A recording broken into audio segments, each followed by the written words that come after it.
do anything on there whenever I try. No, so when you're done.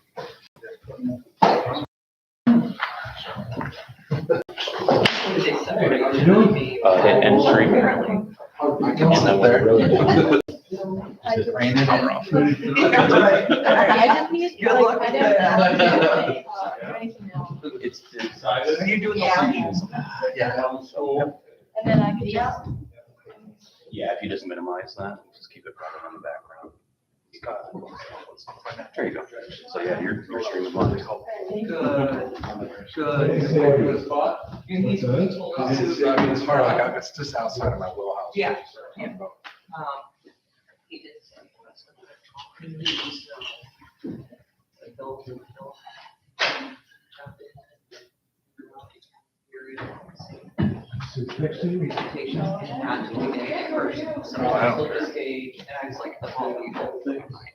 But he did want to say, don't worry about it, if he comes in, don't take it. Oh, I don't care. Have fun. Go ahead.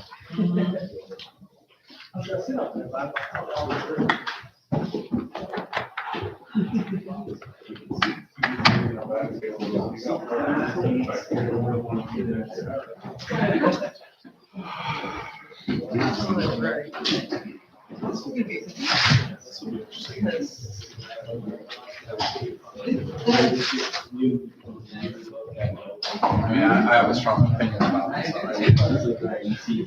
sure, why not? So, in my background is Latin America, as you know, and that's a very, very controversial word to use. That means like.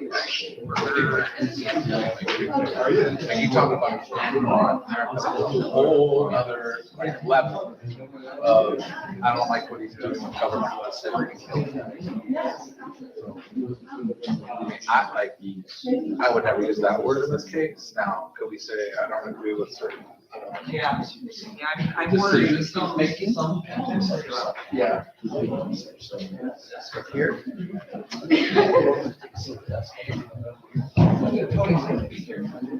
Sir, good to see you again. Very well, how are you?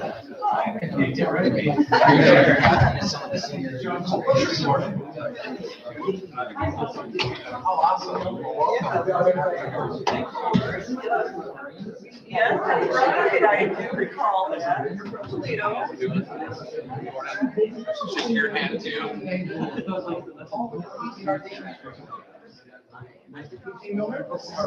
Sir, very nice to meet you. Welcome, Nathan. We're happy to have you. Oh, is it? Oh, okay, too many on that. We got a few here, but not that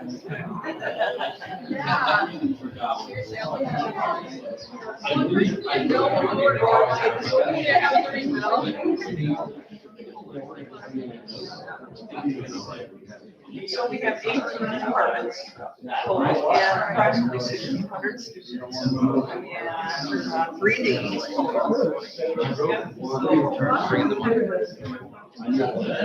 Yeah, no, we have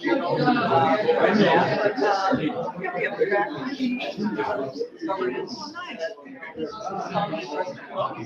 Faculty senate, but we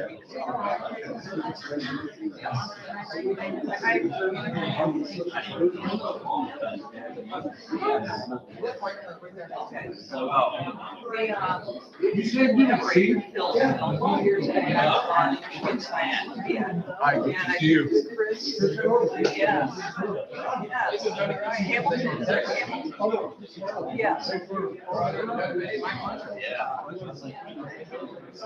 Yes.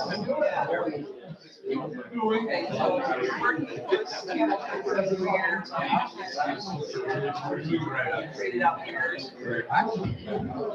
Up here.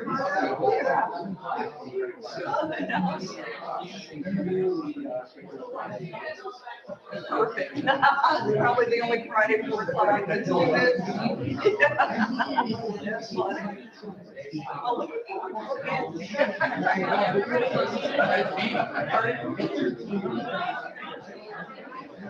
Welcome back. We're always happy to have you. Glad you're able to find something.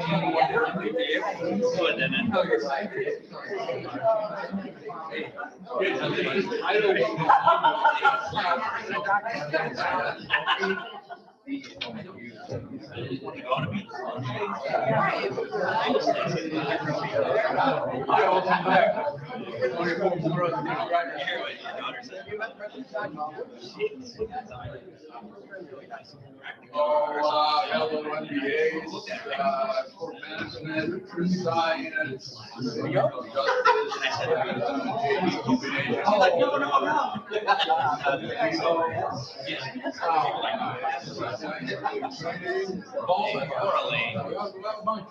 teacher education.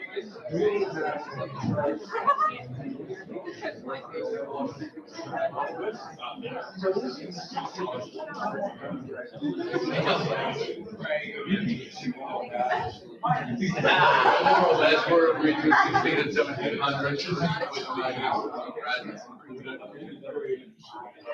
90, 95 students.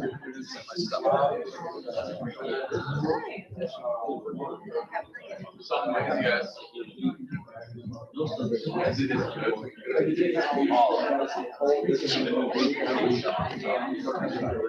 Doing okay?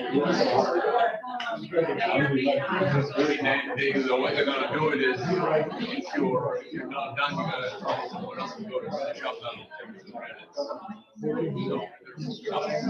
Yeah, not to worry about it. Action there, but something's gonna, we can just keep that thing there.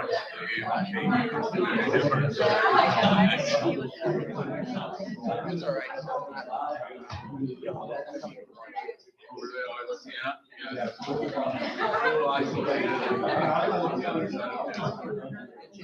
How long you been in Hilton? Does that mean we're? Mom.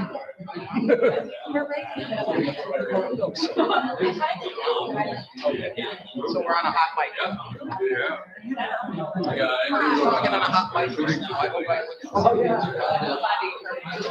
I didn't hear anything. Yeah. Live stream. I'm being, whenever I shoot, I'm being seated. I know a lot of guys to go there. I know. It's awesome. You're a part of this.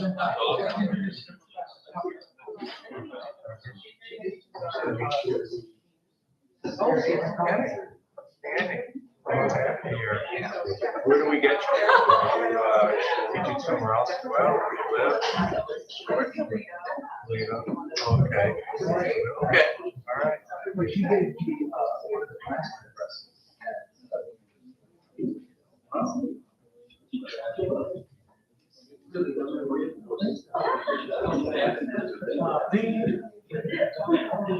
Finishing your book right now, and so I'm all in on what you guys are writing and thinking. Hello, Jeff Docking.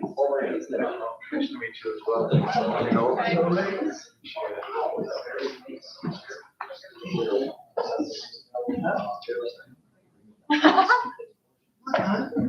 Oh. You know, when I saw him, I thought, this guy, working on side, I remember him. I get that. Yeah, we are always though. This afternoon. Yeah, I gotta figure out how to double check one.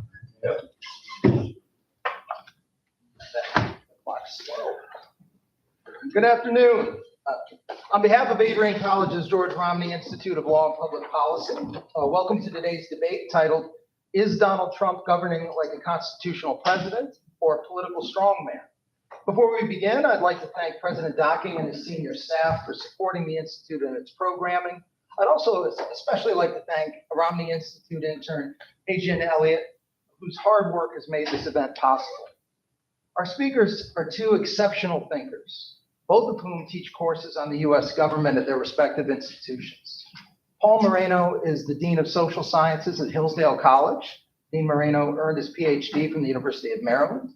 He's a prolific author and an expert on the subject of presidential power. Dean Moreno will argue that Donald Trump is governing like a constitutional president.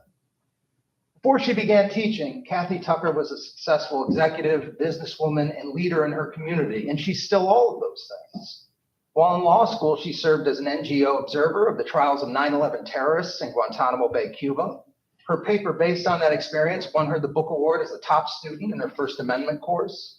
Last year, she gave the keynote address at the University of Toledo's multicultural commencement ceremony, and this fall, she was chosen to teach Adrian College's new course on citizenship. Professor Tucker will be arguing that Donald Trump is governing like a political strongman. Please join me in thanking our guests.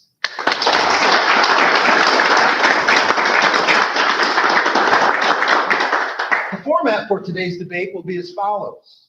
Dean Moreno will make his case for 10 minutes, followed by Professor Tucker, who will spend 10 minutes making hers.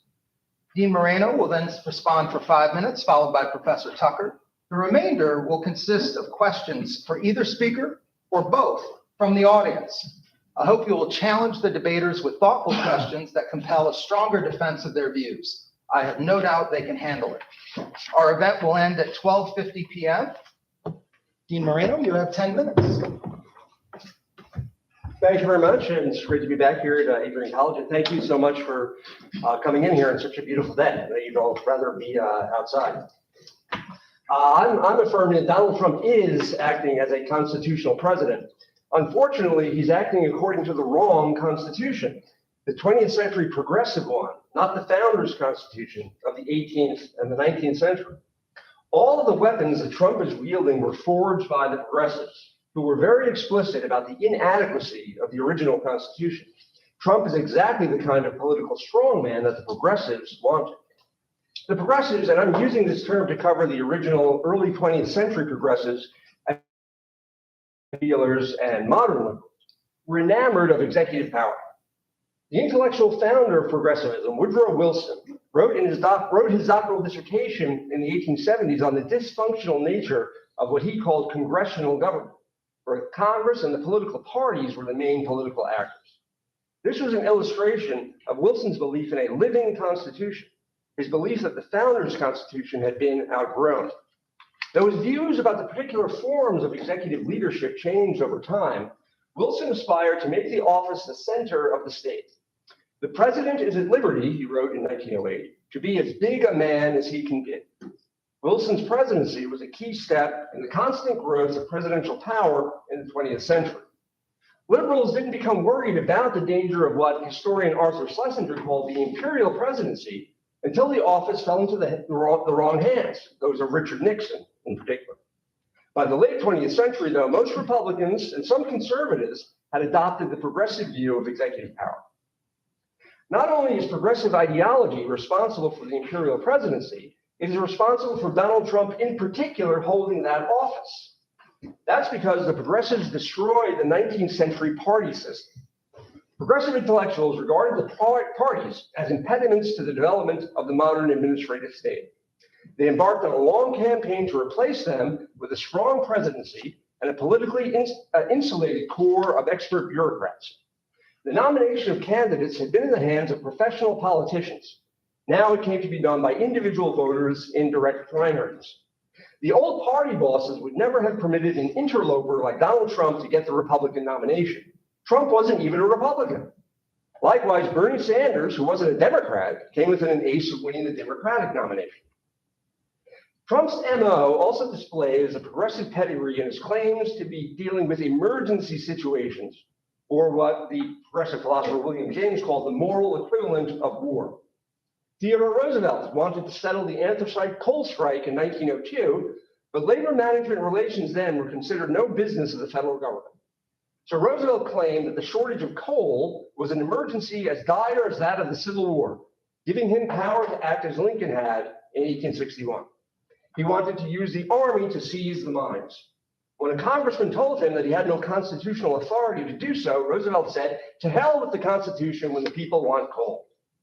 Roosevelt also felt that it was within presidential power to revise the nation's coinage, rationalize its spelling, and to give interior decoration advice to farmers. He also saved college football, which we should all be grateful for. FDR likened the Great Depression to a war.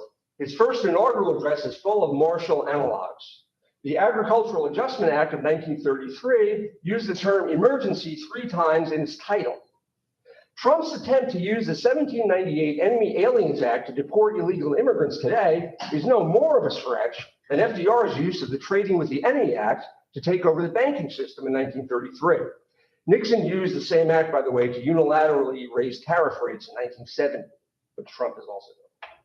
When FDR took the US off the gold standard and reneged on government promises to pay its debts in gold, he prepared a message that would defy an adverse Supreme Court decision, like the court ruled with him, though. And in 1942, FDR told Congress that unless it repealed an Emergency Price Control Act provision, I will accept the responsibility and I will act myself.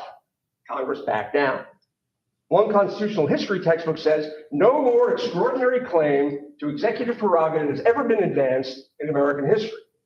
Presidential resort to emergency justification became so common that Congress enacted the National Emergencies Act in 1976, again to rein in the post-Nixon presidency. Trump's tariff weapon was also forged by the progressives. The modern administrative state depends upon the delegation of legislative power to the president. Congress began this in the 1890s, allowing the president to adjust tariffs if he believed that other countries were not trading fairly with the United States. Before this, tariff rates have been jealously guarded by congressmen. Progressives were also enthusiastic about executive discretion in immigration in particular. The Chinese Exclusion Act of the 1870s gave arbitrary power to immigration officers to detain and deport immigrants. It was the traditionalist conservative justices on the Supreme Court who objected to this, but only in dissent. Progressive academics held up these decisions as exemplary exercises of administrative discretion. Professor Gabriel Chin observes today that the immigration cases contributed to the development of important legal doctrines and thus are part and parcel of modern administrative law.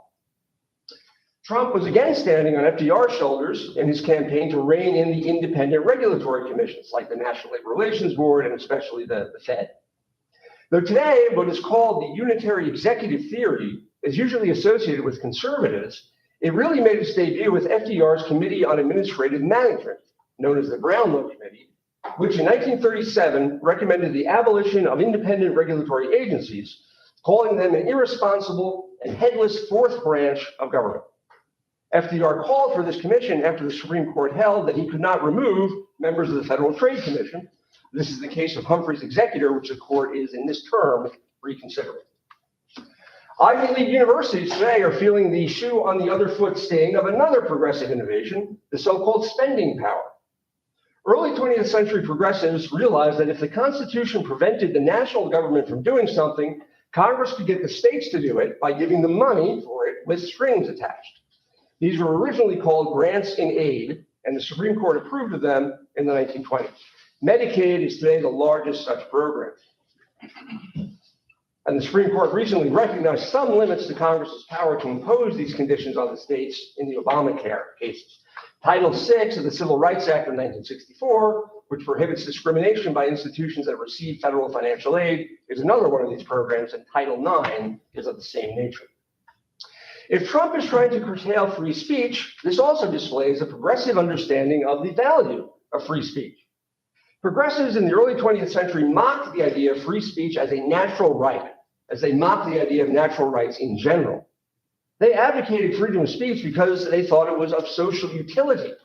That is, it would advance progressive causes. This is clear in the works of Louis Brandeis, Roscoe Pound, John Dewey, Zechariah Chafee, and many other prominent early 20th century progressives. It resurfaced in the 1960s in Herbert Marcuse's famous essay, Repressive Tolerance. More recently, Georgetown law professor Louis Michael Seidman, a dedicated opponent of the Constitution, wrote that at its core, free speech law entrenches a social view that is at war with key progressive values. Finally, most of these issues will probably end up before the Supreme Court. Trump seems to believe that the court does not have an exclusive or final power to interpret the Constitution. This position at various times in US history has been a progressive or a conservative one. At the beginning of the 20th century, progressives complained about a conservative court. At the end of that century, conservatives complained about a liberal court. Today's court looks to be the most conservative in about a century, but it's almost certain that it will not side with Trump in every case, although my predictions aren't worthless. That may reopen the question of whether the court has the final and exclusive power to say what the Constitution allows or prohibits. In other words, The court may not have the last word on whether Trump is a constitutional president or not. Thank you.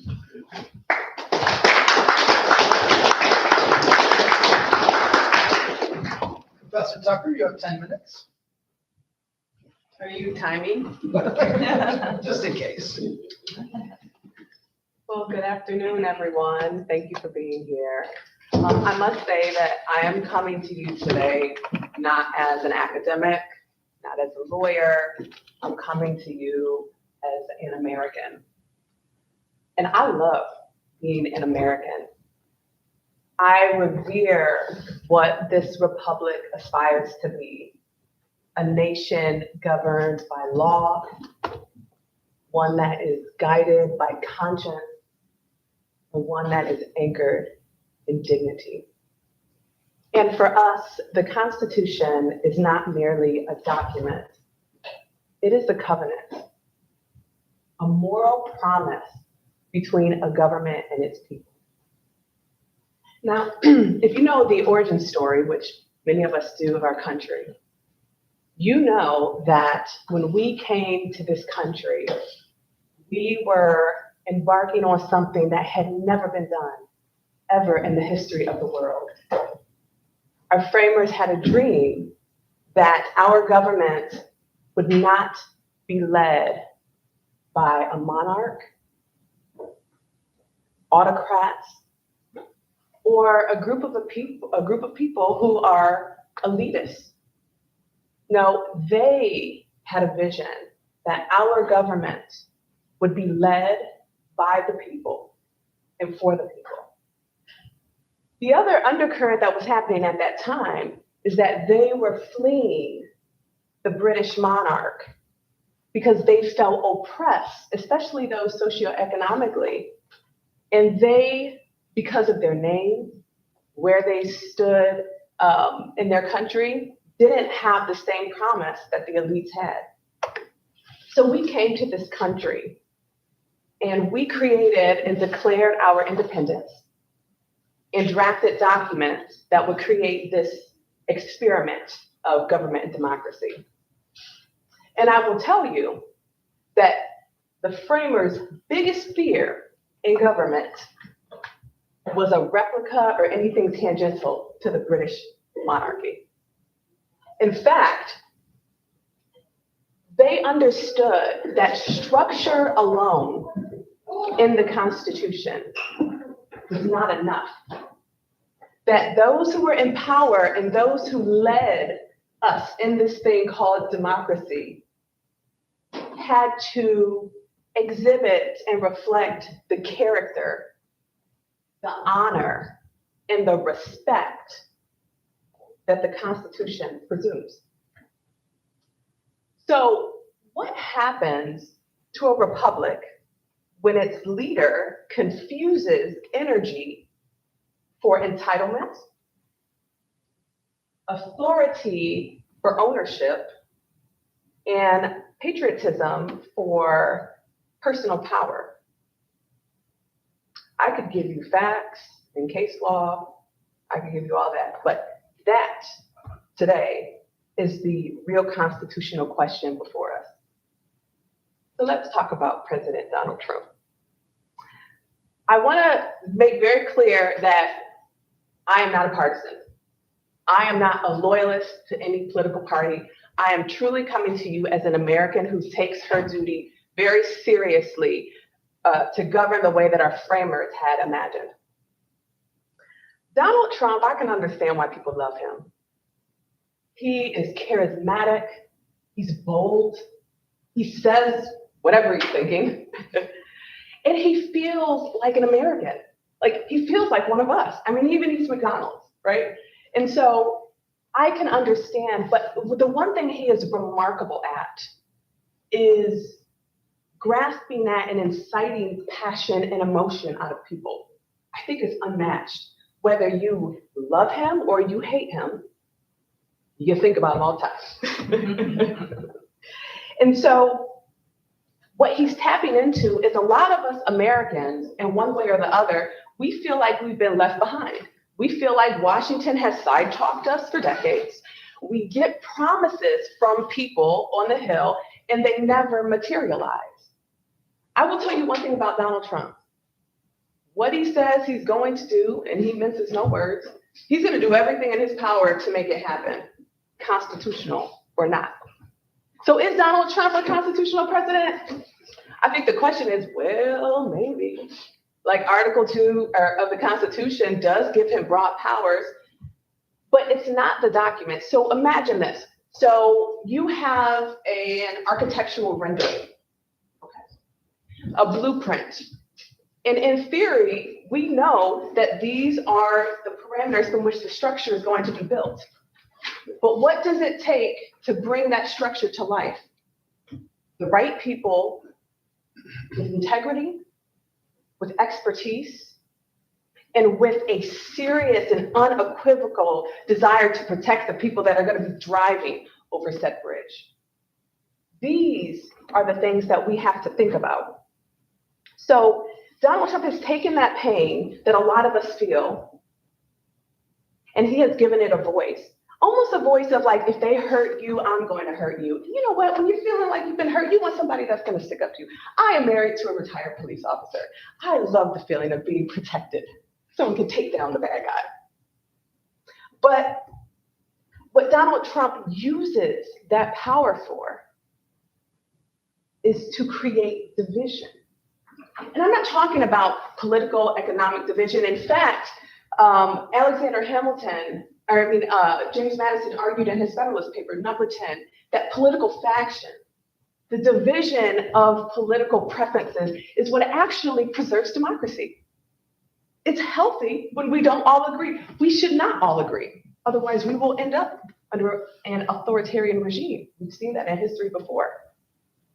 So we should have diverging opinions. But what Donald Trump does is he takes that a step further and he divides us as a people. The definition of a political strongman is a leader who concentrates power, often undermining democratic institutions, ruling with force and intimidation. I think if you read that definition to Donald Trump, he would probably say, yeah, that's me. No qualms. And what he does, and when he uses rhetoric that he does, is dangerous. Alexander Hamilton, he taught us what the energetic executive is. Listen, the inaugural candidate and inaugural president of the Republican Party was Abraham Lincoln. I know you want a strong president. He was killed over preserving our country's union. I understand that this is a man, that type of structure we want. But what we're running into is confusion. Donald Trump presents as an energetic president. Because the Constitution is not, as I said earlier, it's not simply about what is said.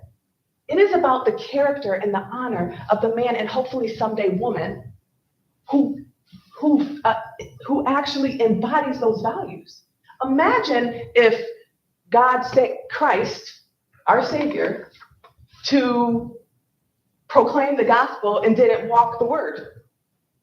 Where would we be right now? And as an American, it's not about always policies and economics. There are things that Donald Trump and the Republican Party have done that have benefited us all substantially. I don't strike down a lot of his policies, but his moral character is what our children are going to grow up believing leadership looks like.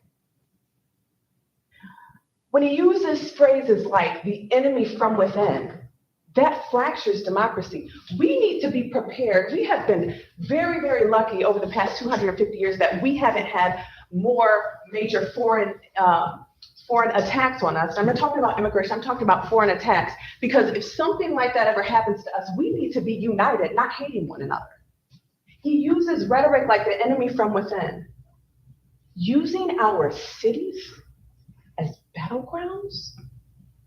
The framers put the Third Amendment of the Constitution, they codified that soldiers quartering in the house because they were completely afraid of the concept that the military could turn on us. Rhetoric like that is dangerous. When he uses his office for his own personal vendettas, where you mass pardon insurrectionists who have been convicted, and you refer to them as hostages, but you use your political power to persecute any of your adversaries, it puts a chilling effect on what's supposed to preserve democracy. So in closing, I just want to say, we said in the Pledge of Allegiance, one nation under God, indivisible with liberty and justice for all. That last line did not say injustice for me. We need a president that is going to represent every single one of us and adhere to his constitutional duty to keep this nation truly great.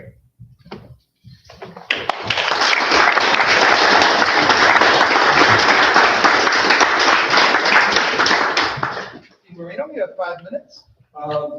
I agree with a lot of what you said, but I think the principal problem is that Trump has inherited this tradition of aggrandizing power in the presidency that I tried to describe as being a sort of a continual process in the 20th century. I just saw a headline the other day that, for instance, Trump was going to use the IRS, he was going to sick them on left-wing organizations. And that brought to mind in the Obama administration when they were doing exactly the same thing about conservative organizations. And President Obama sort of claimed to be aghast about this, claiming that, well, the IRS is an independent agency and can't be, a political, but it's not an independent agency. It's part of the Department of Treasury, which is right under the President of the United States. So the building of the administrative state has allowed presidents not only, I think, to aggrandize and abuse power, but also to evade responsibility because of the elaborate nature of the. And there was also nothing new. Obama wasn't the first. At least as far back as FDR used the IRS to harass his political opponents, especially in foreign policy. Nixon did this all the time. Another point is that liberals are willing to, progressives are willing to trust this aggrandized presidency in the 20th century because it was usually in their hands. After FDR, Dwight D. Eisenhower was not an ideological Republican. He was just sort of a caretaker. He didn't challenge the New Deal at all. He was perfectly tame. Nixon, again, was the first one to pose any sort of threat to the system that had been built up since the New Deal. But a lot, when FDR went after the Supreme Court in 1937, this was really sort of the crisis of his presidency, where the Supreme Court was sort of the last obstacle in the way of a lot of New Deal programs. And so FDR, if you know the story, famously asked Congress to allow him to name 6 new justices to the Supreme Court so he can pack it with reliable New Deal votes. And there were enough progressives and New Dealers who said, well, wait a minute, this is a dangerous thing because we may love FDR, we may trust him, but he's not always going to be at the helm. And so this would set a dangerous precedent for the future. And I think what's happening with Trump today is exactly that. Now, Nixon ended up sort of a bridge too far. He took on an establishment that was way too powerful and was able to call him to account. He wasn't in control of the Republican Party, or either House of Congress. So he's on the verge of being impeached and removed, and that forced him to resign from office. Trump is in a very different, more, I think, strengthened position today. Although, if the Democrats end up taking back the House in the midterm elections, they'll probably get impeached again, right? And he'll end up being acquitted again. He already brags, I'm the most acquitted president in American history, right? Nobody even comes close. So this may not be the end of this sort of political, structural safeguards, as you call them, to play out. Professor Tucker? So for me, my position is how far is too far? I am a huge advocate of the Constitution, and I do believe that strong leadership just says, Hamilton argued, is pressing up against those constitutional boundaries.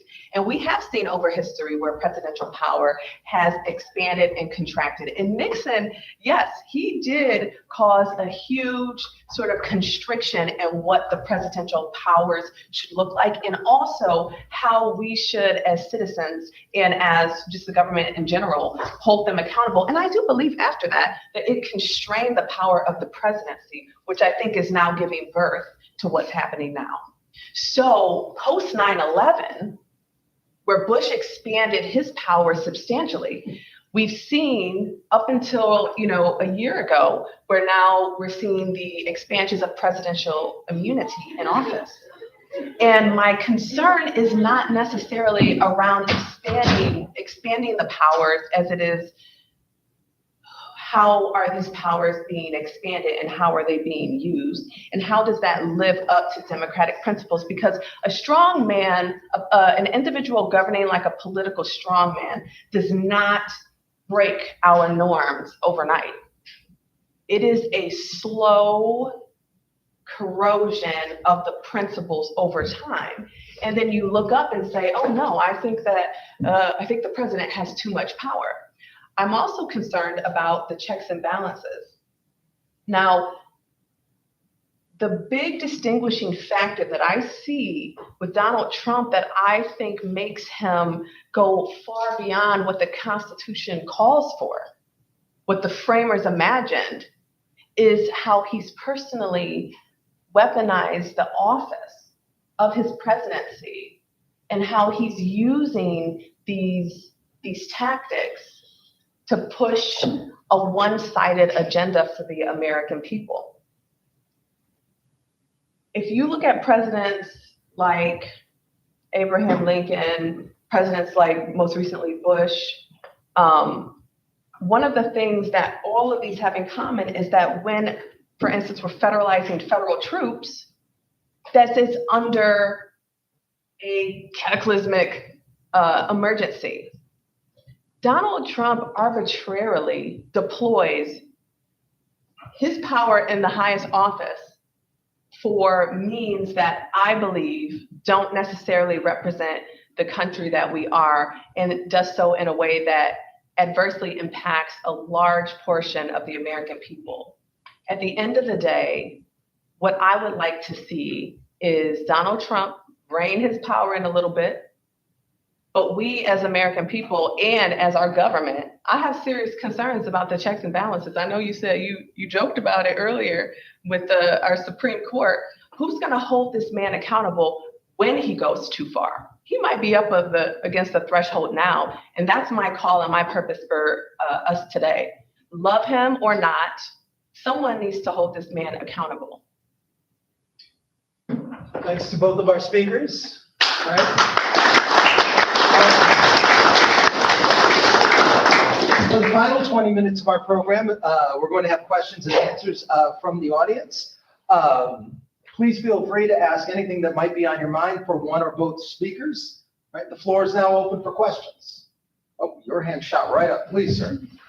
In terms of accountability, when there's rules in place, such as like certain acts enacted by Congress and whatnot, when his government, people he's appointed, go so far to just skirt around it, act like it doesn't apply to them whatsoever. Like during the government shutdown, his people that work under him have gone as far as say, oh, the radical left this, the radical left that. And clear violation, I believe, is the Hatch Act. And to put that in airports, put it on government websites, blaming the left, it can't get as divisive as that, to touch on what Professor Tucker had said. So I personally, like, what's your opinion on, he's just kind of, it seems like the rules just don't apply to him or anyone that works with him. This is what I was referring to earlier. Does Donald Trump believe he's above the law? He will tell you to your face, yes. And what this does is I've always said this, that is a bait and switch. Because Donald Trump is not a loyalist to his party. He's not a loyalist to anyone but himself. And if you prove loyalty to him, you yourself will also be above the law. And so what is the answer to that? Is us. Again, we don't have to dismiss him. I respect him. He is our president, and I don't care who is our president. I will respect that person. But we have to look at this and say, you know what, this is not acceptable. No one is above the law. And in fact, he should be held to the highest standard of the law. And somehow we have failed in some aspect to allow that to happen. And I believe it's because he's used his charisma and those gifts that he has to trick us into believing that he cares about us in this country. Marino, do you have a response? So I think the question is, what are the rules? And the question of whether they apply in this or that situation. And I think Trump is making the claim, and in a way, it sounds radical and new to us today, but it's really very old and rooted in the 19th century, that the president, as much as anybody, is an interpreter of what the law means and when it's to be applied in particular situations. We've so gotten into the habit in the 20th century of whatever the Supreme Court says goes. And again, Eisenhower, Brown versus Board of Education, maybe the most important Supreme Court decision ever made. Eisenhower disagreed with it, but he said, well, the Constitution is what the court says it is. And again, that wasn't Lincoln's view about Dred Scott. That wasn't Andrew Jackson's view about the Bank of the United States with John Marshall. And I think it's increasingly the view of the Supreme Court today. One of the reasons why it sort of got out of the abortion question business was it wanted to return these questions to the political arena. Not everything is a judicial question. So I think when push comes to shove, there's some of these cases have gotten up to the courts of appeals, but most of the big ones not yet to the Supreme Court. So I mentioned Humphrey's executor earlier. It's 90 years ago, 1935, the Supreme Court said that the Federal Trade Commission, as an independent regulatory agency, Congress could impose limits on the president's power to remove officers. Right? But is that the last word on that question? The whole question of birthright citizenship. Just because the Supreme Court said in 1898 in a divided opinion what their view of the meaning of that clause of the 14th Amendment is, maybe that's not the last word. I think that's a good thing. It's a healthy thing, a revival of what the legal academics call the political questions doctrine, that not everything is going to end up being settled by the Supreme Court. Other questions? Yes, please. What is your response to the delayed confirmation of Adelina Corrales? And can't remember which, she's not House or the Senate, but I know that she was voted in and is like in emergency capacity, and her confirmation has been delayed. I'm not familiar with that case. I believe, did you say Alina Hubba? You're referring to the United States, the interim United States Attorney, Alina Hubba, is that right? No. The Arizona Congresswoman. Oh, I'm sorry, I don't think we heard you out here. Oh, sorry.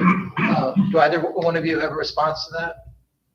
I mean, we have a situation in Michigan where we have to have a special election to replace an absent member of the House of Representatives.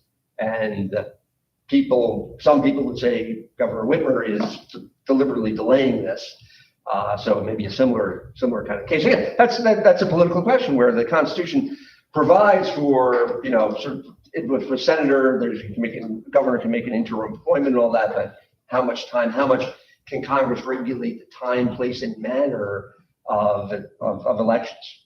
Well, I guess more to the question is she has been voted in, but she hasn't been confirmed and given her position. Oh, she hasn't been given her commission. Because the House is out with the government shutdown, he's not calling the House back, so she can't be confirmed by the House or sworn in, I guess would be a better way to say it. And so the Arizona voters have voted her in, special election. Yes. So she's not able to take her seat because of the government shutdown, I believe. So if he calls the House back, she won't be confirmed. Well, because I guess I could be wrong. I thought she was like voted before the government shut down. She might have been. I don't know the timeline on that. It was close. You're right. I think the way that I would answer that is it goes to show you, and we've had government shutdowns that have gone. My husband was telling me when he was at basic training at the Navy that they couldn't do anything for 60 days because the government had been shut down. I think what makes this unique, right, is that there's a lot of political heat around what's happening with the government shutdown. And it comes back to this perspective that at what point in time are we going to come together as a nation so that we can run the country? Because while all of these individuals are sitting uncompensated, we've got people waiting for their seats. We have other people who can't get things that are important to them. We have our military risking their lives and not getting paid. So at what point in time are we going to come together? I think what people are wanting is for us to just come together and govern our country the way that the framers asked us to do it 250 years ago.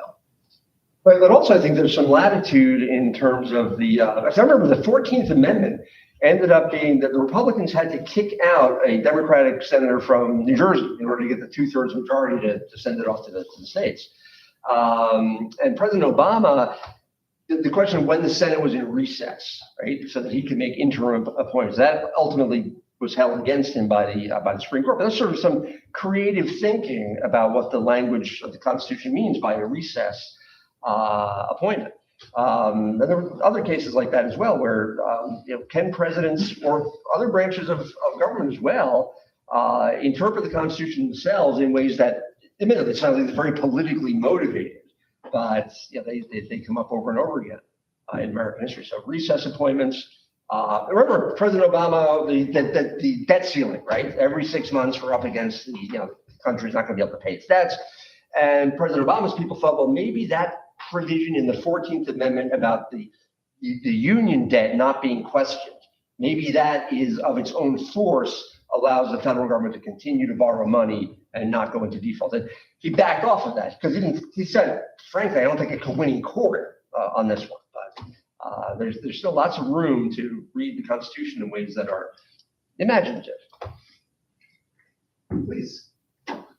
So I want to touch on this accountability related issue. So earlier today, this morning, former president of France, Nicolas Sarkozy, in jail, reside in a 90 square foot cell for the next several years. And he's in jail because he accepted gifts from Muammar Gaddafi of Libya, which then their friends said, oh, it impacted his policy with Gaddafi. So President Trump received a $400 million 747 gift from Qatar. His son-in-law, and they're doing business, extensive business with Qatar.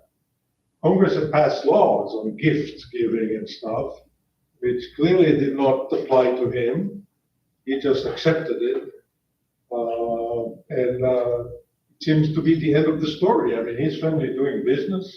It doesn't smell right. It doesn't look right. And it sounds clearly illegal. Moreno, I think that this may, transcend anything that any of the progressive presidents that you cited earlier might have done. I'm wondering if you might have a response to that. Yeah, this is just plain good old-fashioned corruption of the Spiro Agnew kind. Remember, Nixon's vice president had to end up resigning because he was taking cash and bags from contractors.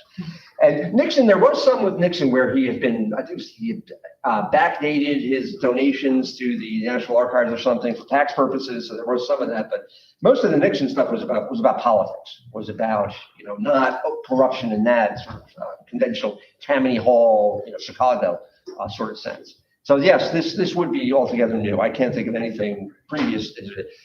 You didn't mention the cryptocurrency stuff, which frankly, I don't understand at all. I don't know what cryptocurrency is, but accusations that Trump is using his political position to enrich himself and his friends. But again, the Constitution has the emoluments clause. And the question is, how do you enforce that? Well, he's liable to ordinary criminal prosecution as he was when he was out of office between his terms. And that was also unprecedented, the indictment and prosecution of a former president. And many people worried, well, this is going to turn American politics into the situations that we have in France or Israel with Netanyahu. But principally, the way that you hold the president accountable is through the impeachment power. Again, Andrew Jackson, when the Senate tried to censure him, it said he illegally removed the federal funds from the Bank of the United States. Right? But there were people who disputed whether that was actually illegal or not. And the Senate couldn't get the House to impeach him, so they just unilaterally censured him. And Jackson gave a very, I think, very acute response to that, saying that there's no such thing as censure. Just came up with Bill Clinton, you may remember.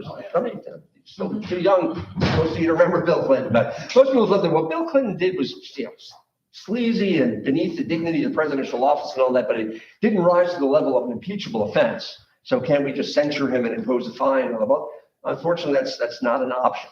So I think that apart from the structural mechanisms that the Constitution provides, Trump may well get away with it.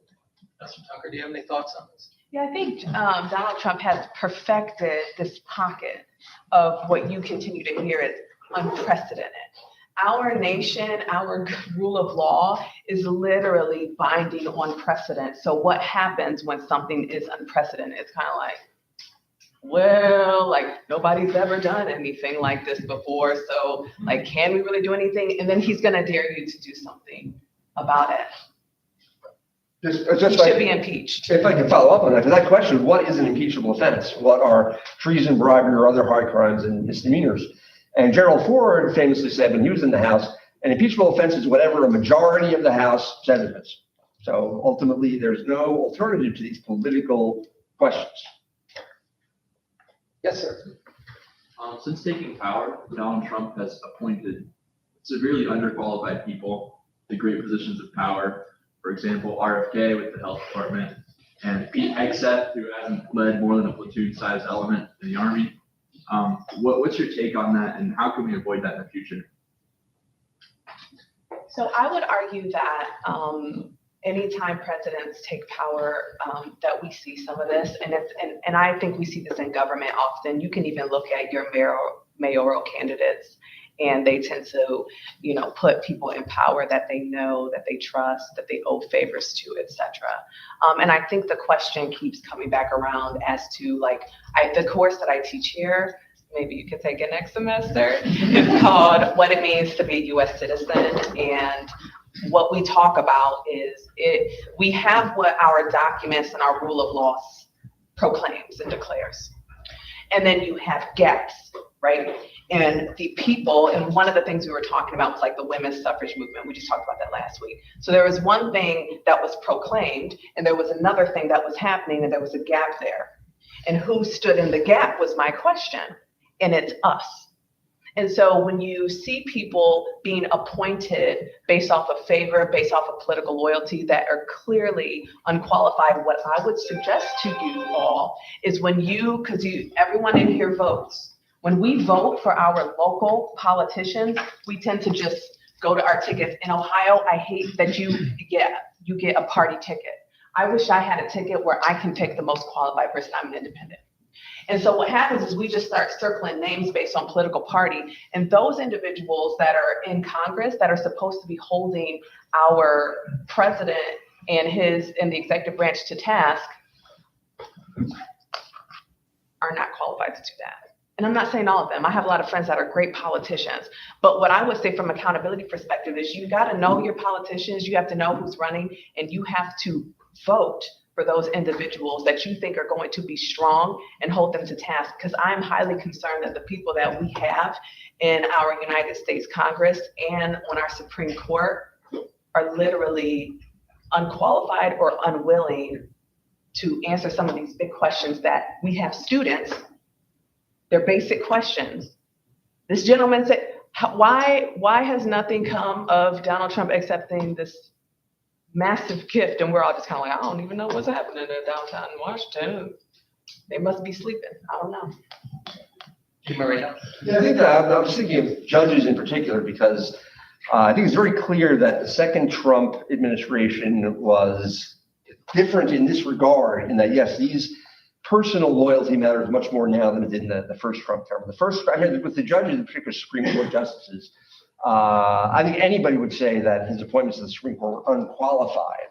He was certainly looking for conservatives. He had a list. Again, this was unprecedented, where a president comes in saying, here's my short list of Supreme Court appointees. But Trump was very proud of their resumes, right? Ivy League schools, all that kind of credentialing kind of stuff. And then he ended up having buyer's remorse And him and John Leo don't speak anymore, and he sort of repudiated all that. And again, no vacancies on the Supreme Court yet, but that'll be interesting to see what how the second term ones are different in their personal as opposed to conventional qualifications method. The stuff I hear sort of politically is that liberals should have let Trump win in 2020 because his second term would have been just like the first. He surrounded himself with Washington insiders. You know, he wasn't really reforming the Republican Party in his own image, right? But being, you know, and especially thinking that he'd been cheated out of the office and having 4 years to stew over it, festering about it, right? It's a very different second Trump administration than he would have got had he been reelected. Again, just as a technical matter, it's interesting that the Constitution doesn't provide hardly any qualifications, formal qualifications for any office other than, you know, age and residency and things like that. And also people have often speculated, suppose the American people should elect somebody who was not, you know, 35 years old to be president. What could you do about that? How do you settle that kind of political question? And likewise, can Congress impose qualifications on offices that the president has to adhere to, right? As opposed to, and civil service reform in the late 19th century was like this. Is that itself an unconstitutional limitation on the president's power to appoint? Is that inherently an executive power? So, and these are tough questions. I think we have time to squeeze one more in, please. Okay. I would just like your thoughts and your opinion on the media impact and the things that holds any truth to the perception of power for us as citizens. And also, this doesn't have to be with current presidential, but with the evolution of media from past till now. Can you speak to that at all? Either. I think media has been the single most impactful platform for politics over the past decade. One of the things I mentioned it earlier, you talk about political factions, and I have posed this to my students, is that when two groups of people become so different and then they begin to swell and become big, at what point in time do these seemingly big organizations, maybe political parties, et cetera, or big groups of people begin to have too much power? And so what I believe the media has done in one regard is, and I'm going to talk social media for a second, it has exacerbated and accelerated the platforms that people have, which has good qualities and which has things that are not so great. So I think the idea that more people can have dialogue about politics, that political leaders can reach more people, I think that that's the good thing. The other thing is that AI has joined the party. Right? We could probably talk about that forever, but I think that those aspects of the media, social media, I'm not even going to talk about our media outlets at this point in time, but I think in the future, we're going to have some serious challenges around what to even believe because of what AI has added to this media perspective of things. Apologize, but we only have a short time. Dean Marino, do you? I couldn't agree more. Mostly it's secondhand that media has been absolutely essential in the development of the presidency, going back to newspapers in the 19th century to radio and television, but it's all secondhand for me because I'm not really into the media world. When Trump became a candidate, I had to ask people, what is reality television? Like, John or what? So the Facebook account and all that, but it's very clear that Trump, you know, with Twitter, right? And before that, it was Facebook, I guess, for Obama. I'm behind the curve when it comes to media, but yes, everyone agrees it's absolutely essential. And I would say it's really a really important question about whether the dominant social media today are monopolies, whether they are really public utilities that require a kind of public regulation that, say, newspapers didn't. And that's not a new question either, because radio was very different from journalism. Radio stations are licensed by the FCC. There's been all kinds of political manipulation about licenses that didn't arise with newspapers. Please join me in thanking our speakers.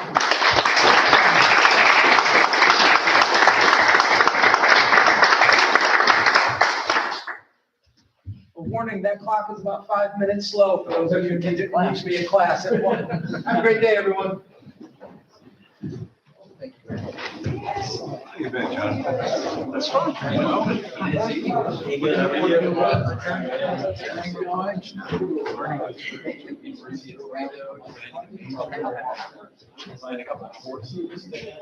Did we get to the inaugural a few days ago? I did not. Yes, good to see you. How are you? Yeah, it's great. I know. So, yeah, it was actually thinking about that the other day. I was gonna reach out to you and see if there's anything to